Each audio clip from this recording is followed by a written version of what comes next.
याद है ना पहले क्या स्थिति थी। शाम में कोई घर से बाहर नहीं निकलता था।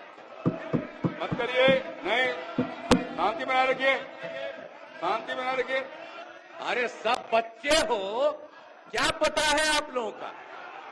कुछ पता है? जरा प्रेस वाले से पूछ लो। शाम के बाद में आई बच्चा है, इसका क्या जन्म हुआ था? इसे चुपचाप रहो, बैठिए। अगर बोलते रहोगे हम ध्यान नहीं देंगे। आप सुनते हो हिंदू मुस्लिम का झगड़ा कितना होता था। वोट लोग लेते थे, लेकिन हिंदू मुस्लिम का झगड़ा कितना होता था। मुसलमानों को कुछ होता था तो उसको बचाने का कोई उपाय करते थे।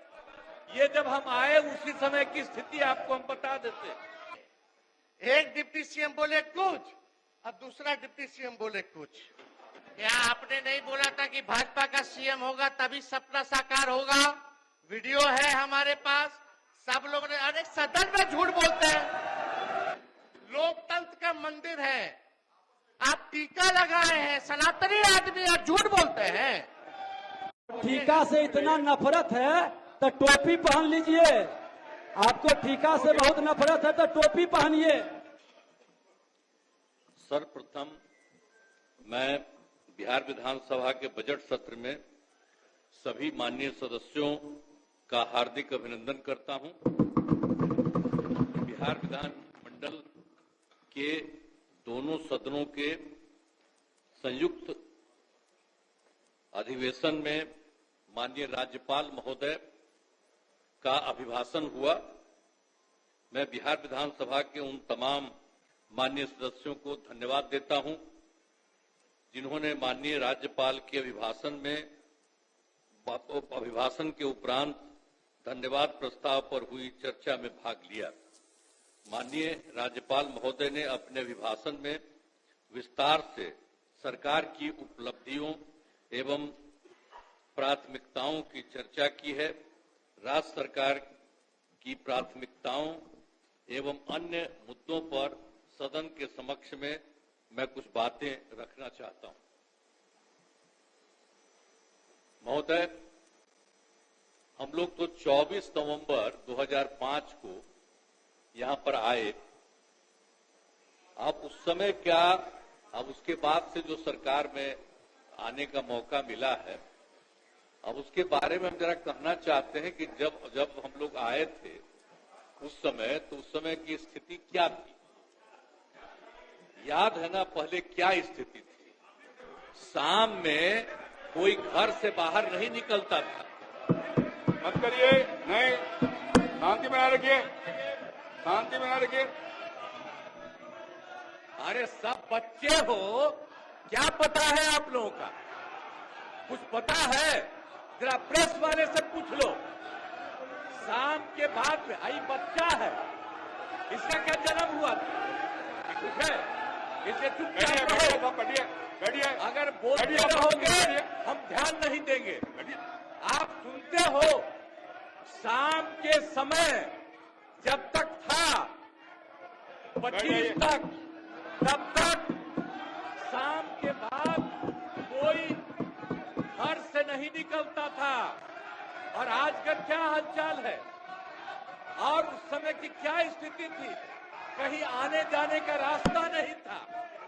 हम भी केंद्र में मंत्री थे, हम भी एमपी थे। नेता बोल रहा है, और शांतिपूर्वक सुनिए। इलाके में जाते थे तो हम पैदल ही जाकर के सब जगह जाना पड़ता था। कहीं कोई जगह होगा नहीं था। कुछ पता है? यही तो बता रहे हैं। और उसके बाद क्या हाल था? अब उसके बाद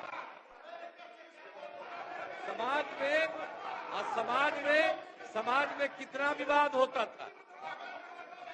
समाज में कितना विवाद होता था उस समय, बुरा हाल था। और हिंदू मुस्लिम का झगड़ा कितना होता था। वोट लोग लेते थे, लेकिन हिंदू मुस्लिम का झगड़ा कितना होता था। और मुसलमानों को कुछ होता था तो उसको बचाने का कोई उपाय करते थे। ये जब हम आए उसी समय की स्थिति आपको हम बता देते। और उसके बाद हम लोगों ने सब काम किया, हम आगे बता देंगे। अब पढ़ाई का क्या हाल था? पढ़ाई में कम लोग ही पढ़ते थे। यह हालत था जब हम लोग आए। उस समय के पहले की जो स्थिति थी, अपने इलाज का पूरा इंतजाम नहीं था। कोई इलाज भी करवाते थे तो उसका कोई इंतजाम था? उस समय तक का कोई इंतजाम नहीं था। और सड़कें भी बहुत कम थी। उनका बुरा माननीय हाल था। शासकगण, ये डायरेक्ट टेलीकास्ट हो रहा है। आपके नेता ने ये लकीर खींचने की कोशिश की है। आप उस लकीर को क्यों छोटा करना चाहते हैं? क्यों दिखाना चाहते हैं कि आप छोड़ करने वाले लोग हैं? क्यों करना चाहते हैं? शांति से बैठिए, बैठिए, नहीं बैठिए, बैठिए। इससे आपकी पहचान बनने वाली है। अपनी पहचान क्यों खराब करना चाहते हैं? बैठ जाइए, सुनिए। आप बिजली की भी क्या स्थिति थी उस समय? बिजली की भी स्थिति बहुत खराब थी। अब उसके बाद जब हम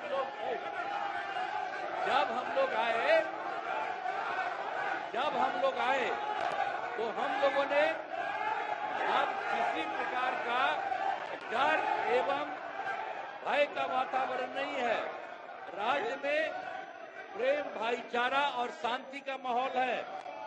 हम सबसे पहले जो हिंदू मुस्लिम झगड़ा था उसके बारे में हम कह देते हैं। वो सबका जो कुछ भी था, जो कब्रिस्तानों की घेराबंदी थी, अब वो कब्रिस्तान की घेराबंदी हिंदू और मुस्लिम के इलाके में बना हुआ था। उस सबको बड़ा मुश्किल होता था और कोई नहीं बचाता था। वोट लेते रहता था, लेकिन मुसलमानों का नहीं। लेकिन हम लोग आए और आते ही 2000, सुनो न यार, कुछ नहीं जाता है। अरे कुछ है। आपके जो सबसे बड़े नेता थे, उनका हमसे क्या रिश्ता था? कुछ पता है? ऐसे ही बोल रहे इन लोगों के साथ हो गए हो, बेकार का काम कर लिए हो। अब उसको छोड़ दो। हम अब यही कहना चाहते हैं, ये पहले जो हिंदू मुस्लिम का झगड़ा था, हमने सबको, और हिंदू मुस्लिम का, और जो हम बता रहे थे कि उसका जो जगह था और उसमें दिक्कत होती थी, हम लोगों ने 2006 में ही उससे बात किया कि आपकी ये जगह कितनी है। उन लोगों ने लगभग हमको बताया था 8000 से थोड़ा ज्यादा कब्रिस्तान की घेराबंदी, और उसका हम लोगों ने पूरा का पूरा घेरा करवा दिया। और आज उसी समय से हिंदू मुस्लिम का कोई झगड़ा नहीं हुआ। और ये लोग झगड़ा करते थे और ये लोग कोई बात करते थे। अरे भाई, हम तो एमएलए थे, होकर के एमपी होकर हम चले गए थे। और उस समय भी यहाँ जो था, तो वहाँ मुसलमानों के साथ क्या हो गया था।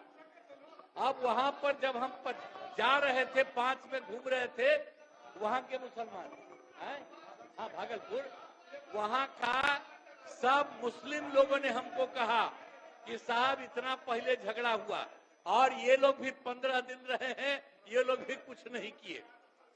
और उसके बाद जैसे ही हम आए, वैसे ही हम लोगों ने वहां के बारे में एक एक चीज को देख लिया और जो गड़बड़ किया था उसको पकड़ करके उसके खिलाफ एक्शन हुआ।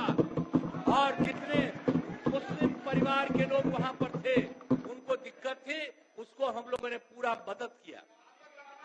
और उसके पहले आपको बता रहे हैं, जो हम लोगों ने 80 से ज्यादा, 8000 से ज्यादा कब्रिस्तान की घेराबंदी की और उसको कोई झगड़ा नहीं। और उसके बाद भी उन लोगों से हमने पूछा कि आपका जो इस प्रकार का था, आपने बताया, हमने कर दिया, आप कुछ और बताइए। तो उन लोगों ने 1227 के बारे में बाद में बताया।